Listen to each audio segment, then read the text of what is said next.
جہاں تک آداب کی بات ہے تو سب سے پہلے تو جانے والے شخص کو اس بات کا ضرور اہتمام کرنا چاہیے کہ وہ کتنے دنوں کے لیے جا رہا ہے. جی. اور یقیناً لوگ یہ پلان کر کے جاتے ہیں.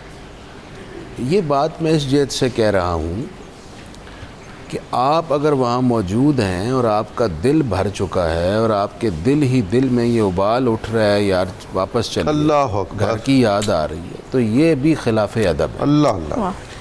ہمارے اساتذہ اکرام یہ فرمایا کرتے تھے کہ بیٹے آپ کو ابھی اور شوق چڑھ رہا ہو، بیت اللہ شریف یا مدینہ طیبہ آپ کو کھینچ رہا ہو کہ یہاں اور رہو، تو آپ اسی کیفیت کو لے کر واپس آئیں. واہ سبحان اللہ. یہ شوق لے کر، یہ ذوق لے کر واپس وہ لگن لگی رہے. حضرت عمر رضی اللہ تعالیٰ عنہ حج کے جیسے ہی ارکان ختم ہوتے تو بالکل اسی دن یا اس سے اگلے دن ایک کوڑا لے کر بازار میں آتے اور حاجیوں کو کہتے عراق والو چلو عراق، اور اس طرح مارتے زمین پہ چلو، اور پھر شام والوں کو کہتے تم شام چلو، یمن والوں کو کہتے چلو تم بھاگو یمن چلو. تو کسی نے کہہ دیا کہ اے خلیفہ رسول، اتنا طویل سفر کر کے یہ لوگ یہاں پہنچے ہیں، اخراجات اٹھائے ہیں اور آپ انہیں یہاں سے واپس بھیج رہے ہیں. تو حضرت عمر کے نزدیک حکمت اور مصلحت کیا تھی؟ کیا فراست تھی؟ آپ فرمانے لگے یہ لوگ جتنے دن زیادہ یہاں قیام کریں گے یہ بیت اللہ سے مانوس ہو جائیں گے، اس کی حیبت ختم ہو جائے گی، اور ان کے دلوں میں ان کی بیت اللہ کی حیبت کم پڑ جائے گی. اللہ اللہ. اور یہ وہ کچھ کرنے لگیں گے جو بیت اللہ کے آداب کے منافی ہے. ہائے ہائے، کیسی فراست تھی. کمال. اب جتنے دن زیادہ یہاں سٹے کریں گے، بیت اللہ کے اندر آپ نہیں جاتے اور آپ باہر گھومتے رہتے ہیں، پھرتے رہتے ہیں، اور یہاں آپ کوئی معنی خیز کام نہیں کر رہے، مقصودی کام نہیں کر رہے، تو یہ بھی ایک بے ادبی ہے.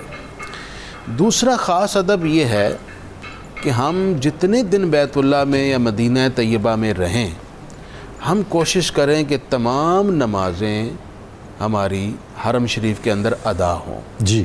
اگر آپ ہوٹل میں نمازیں پڑھ رہے ہیں یا آپ نے اپنا ایسا سکیجول بنایا ہوا ہے کہ آپ کا زیادہ وقت عبادت کے علاوہ کسی اور کام میں گزر رہا ہے، تو آپ کا جو آنے کا مقصد تھا وہ فوت ہو جائے گا.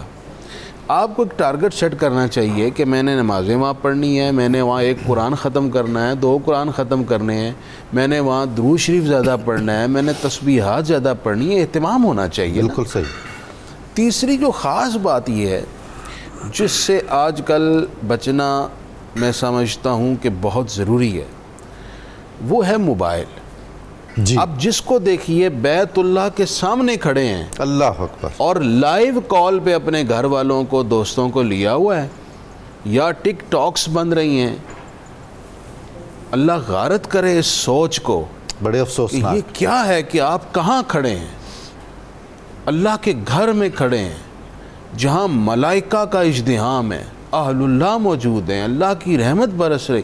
اب اس سے آگے کون سی جگہ ہے جہاں جا کر آپ فوکس کر کے اللہ کے حضور مانگیں گے؟ اللہ. یہاں یہ دعائیں کرتے ہیں یا اللہ بیت اللہ دکھا دے، یا بیت اللہ وہاں پہنچ کے آپ یہ حرکتیں کر رہے ہیں. اسی طرح مدینہ طیبہ میں عین مواجہ شریف کے سامنے بھی میں نے لوگوں کو دیکھا، وہ رسول اللہ کے سامنے کھڑے ہیں، جانے کائنات، جانے عالم، جانے ایمان کے سامنے، اور ان کی توجہ رسول اللہ کے سامنے نہیں ہے بلکہ ان کی توجہ موبائل پر اپنے دوستوں کے ساتھ یا تصویریں بنانے پر ہے. حد ہو گئی ہے. یہ ڈاکٹر صاحب ہمارے فقہا نے یہ لکھا ہے کہ حضور علیہ السلام کی بارگاہ میں حاضر ہو تو اس طرح سوچ اور ارادے سے حاضر ہو، یہ آپ کے دل میں کیفیت ہو کہ رسول اللہ جس طرح حیات ظاہری میں بیٹھے ہوتے اور لوگ ان کے سامنے حاضر ہوتے، ہم بالکل ویسے حاضر ہو رہے ہیں. بے شک. تو آپ یہ اس طرح حاضر ہوتے رسول اللہ کی بارگاہ میں کہ آپ کی توجہ اور آپ کی کنسنٹریشن کہیں اور ہوتی. یہ بڑی بے ادبی ہے. موبائل کو ویسے ہی بند کر دیں اور آپ اس طرح حاضر ہوں. چوتھی بڑی ہی امپورٹنٹ بات ڈاکٹر صاحب، دل دکھتا ہے اور کلیجہ منہ کو آتا ہے.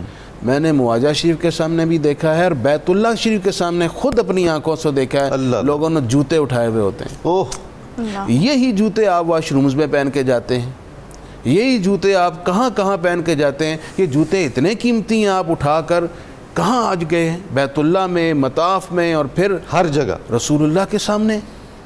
آپ ان کو باہر کیوں نہیں رکھ, کوئی اٹھا کر بھی لے گیا تو کیا 10 ریال کے جوتے نئے مل جاتے. ویسے کوئی اٹھاتا بھی نہیں, اگر آپ اس کو شاپر میں ڈال کر وہاں رکھ دیں اسٹینڈ میں تو کوئی نہیں لے کر جاتا. اس چیز کا اہتمام بڑا ضروری ہے جو وہاں نہیں کیا جا رہا. ڈاکٹر صاحب آخری بات میں اس معنی میں اس عنوان سے عرض کرنے کے بعد بات آگے آپ کی طرف سپرد کرتا ہوں. مکہ شریف میں ہیں یا مدینہ شریف میں, جی آپ پر ایک بات کا اہتمام بڑا ہی ضروری ہے, اور وہ یہ ہے کہ آپ یہ سوچیں کہ میں یہاں کیا لینے آیا ہوں. کیا کہنے, اگر آپ کے ذہن میں, آپ کے دل میں یہ بات زندہ ہے کہ میں یہاں کچھ لینے آیا ہوں, میں نے وہ لینا ہے, ہاں تو پھر آپ کی توجہ اپنے مقصد پر رہے گی. مقصد کی طرف ہو. اگر آپ کے ذہن میں کوئی مقصد نہیں ہے, صرف ایک چکر لگانا ہی مقصد ہے, پھر تو آپ ان چیزوں کو کوئی حیثیت نہیں دیں گے جس کو ہم بیان بس کر پھر رہے تو چکر ہی لگے ہیں. گا. چکر لگنا تھا وہ آپ نے لگا لیا ہے. تو یہ میری گزارشات تھیں جی.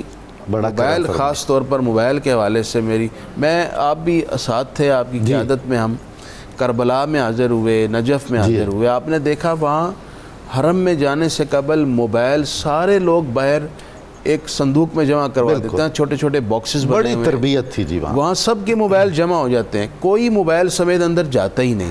جب موبائل ہی پاس نہیں ہوتا تو اندر ہم نے دیکھا کوئی قرآن پڑھ رہا ہے, کوئی درود شریف پڑھ رہا ہے, کوئی نوافل پڑھ رہا ہے. اس طرح کی یہ موبائل سب سے زیادہ ہمارے اور ہمارے مقصد کے درمیان ایک رکاوٹ ہے. اس کو اپنے سے دور کر کے اللہ رسول کی خدمت میں اللہ آپ کو جزا